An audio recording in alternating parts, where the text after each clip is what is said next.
Hello जी, देखो आज करवा चौथ है। करवा चौथ करवा में पूजने लगी हूँ। टाइम नहीं मिला। अच्छे होंगे, मस्त होंगे। नमस्ते जी। दिन है बुधवार, टाइम हुआ है 7:30। हमने करवा जला दी हूँ।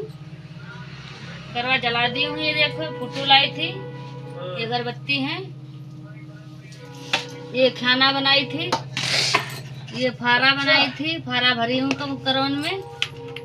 ये हमारे चूरा है, ये देखो चूरा भरी हूँ करवा में। ये देखो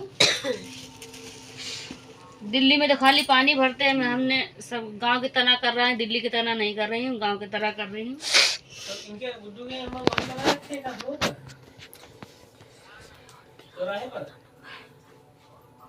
अब मैं अगरबत्ती लगाऊंगी अभी।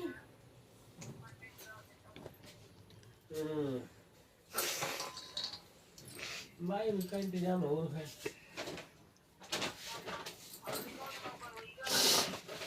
लगे लगता अच्छा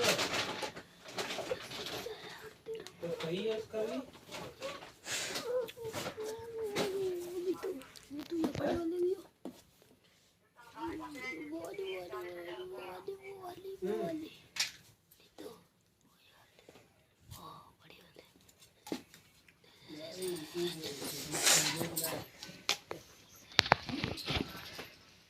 नीचे तो बोला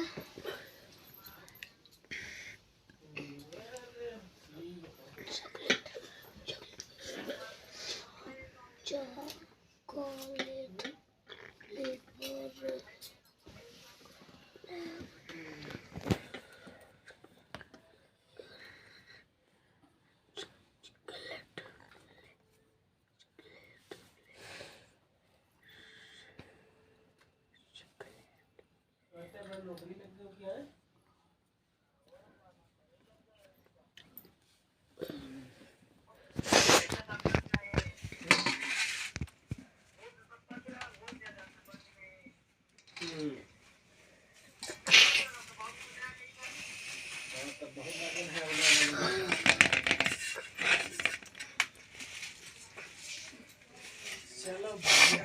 ये घी हमारा है, बस अंदर डालेंगे।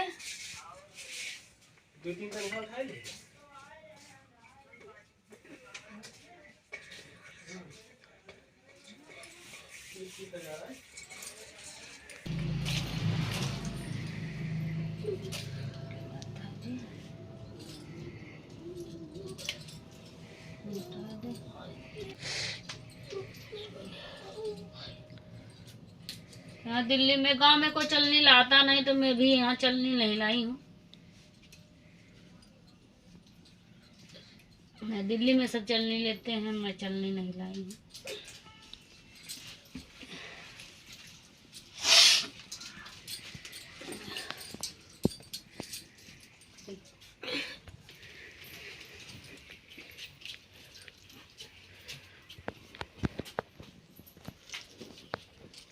ये साड़ी लाई थी, ये दुपट्टा लाई थी, ये हार लाई थी।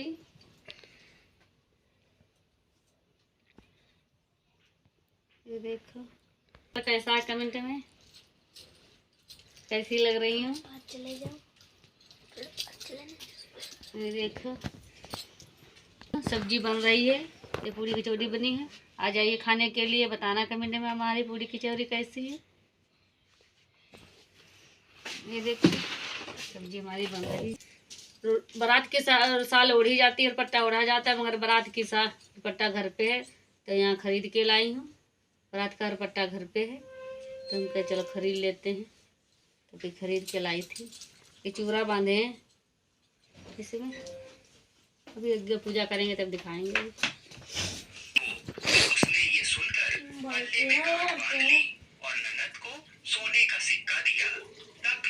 अकेले यहाँ गाना गीत का गाऊं, कैसे गाऊं? गांव में होता तो गाना गीत गाए जाते हैं, यहाँ अकेले गाना गीत नहीं बनता है। गाना गीत गाने में अकेले सास ने दासी के हाथ बची कुची रोटी भेज दी। इस प्रकार से समय बीतते बीतते मार्गशीर्ष की चौथ आई, तो चौथ माता बोली करवा ले भाइयों की प्यारी करवा ले।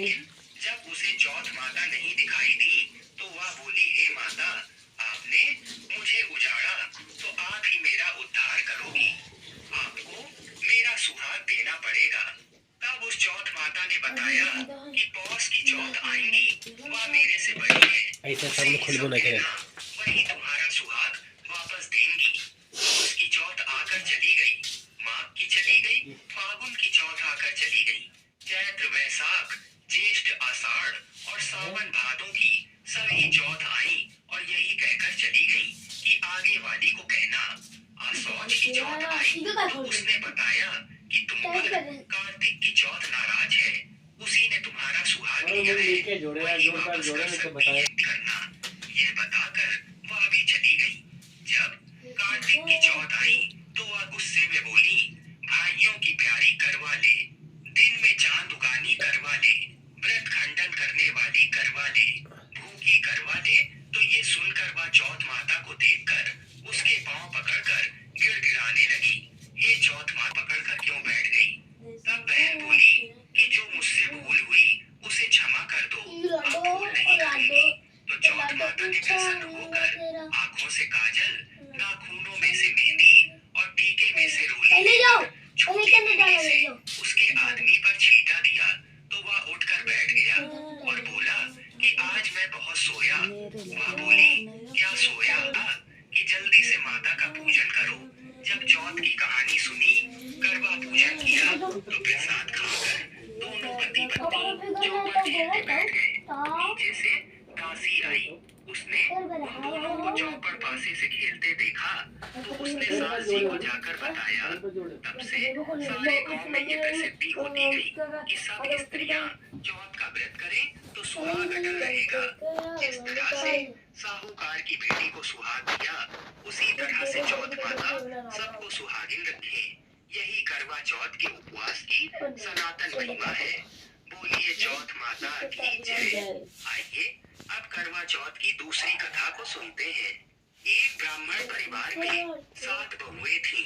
6 बहुओं के मायके वाले बहुत अमीर थे, इस कारण ससुराल में उनका बड़ा मान था, परंतु छोटी के मायके में कोई नहीं था। वह घर का सारा काम बढ़ती जा रही थी।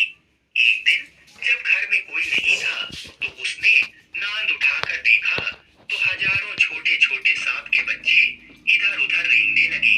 उसने जल्दी ही नांद ढक दी। जल्दी में एक सांप की पूंछ नांद के नीचे आकर कट गई। शाम को नाग के आने पर छोटी ने अपनी गलती स्वीकार कर ली। नाग ने भी उसे क्षमा कर दिया। जब छोटी ने ससुराल जाने की इच्छा की तो उसे धन रत्न आदि देकर नाग ने विदा किया। छोटी के ससुराल में अब उसकी बड़ी इज्जत होने लगी थी। जिस सांप की पूंछ नांद से कट गई थी उसे सभी बंटा कहकर तंग करते। एक दिन उसने अपनी माँ से पूछा कि मेरी पूंछ कैसे कट गई। माँ ने कहा कि छोटी के नांद उठाने और जल्दी से रखने में ही तुम्हारी पूंछ कटी है। तो वह बोला कि मैं छोटी से बदला लूंगा। माँ के बहुत समझाने पर भी वह एक दिन चुपचाप छोटी के घर जा छुपा और मौका पाकर उसे काटने की सोचने लगा। वहाँ छोटी और उसकी सास में किसी बात पर बहस हो रही थी तो छोटी कसम खा खा कर कह रही थी कि मैंने ऐसा नहीं किया। वह कह रही थी कि मुझे बंडा भैया से प्यारा कोई नहीं है, उन्हीं की कसम खाकर कहती हूँ कि मैंने ऐसा नहीं किया है। बंडा ने जब सुना तो सोचने लगा कि जो मुझसे इतना प्यार करती है मैं उसे ही काटने आया हूँ। वह चुपचाप घर चला गया। मैं तुम्हें अति उत्तम करवा चौथ व्रत की कथा सुनाता हूँ, इसे ध्यान से सुनो। प्राचीन काल में गुणी विद्वान धर्मपरायण एक ब्राह्मण रहता था। उसके 4 पुत्र तथा एक गुणवती सुशील पुत्री थी। पुत्री ने विवाहित होकर चतुर्थी का व्रत किया, किंतु चंद्रोदय से पूर्व ही उसे भूख ने बाध्य कर दिया। इससे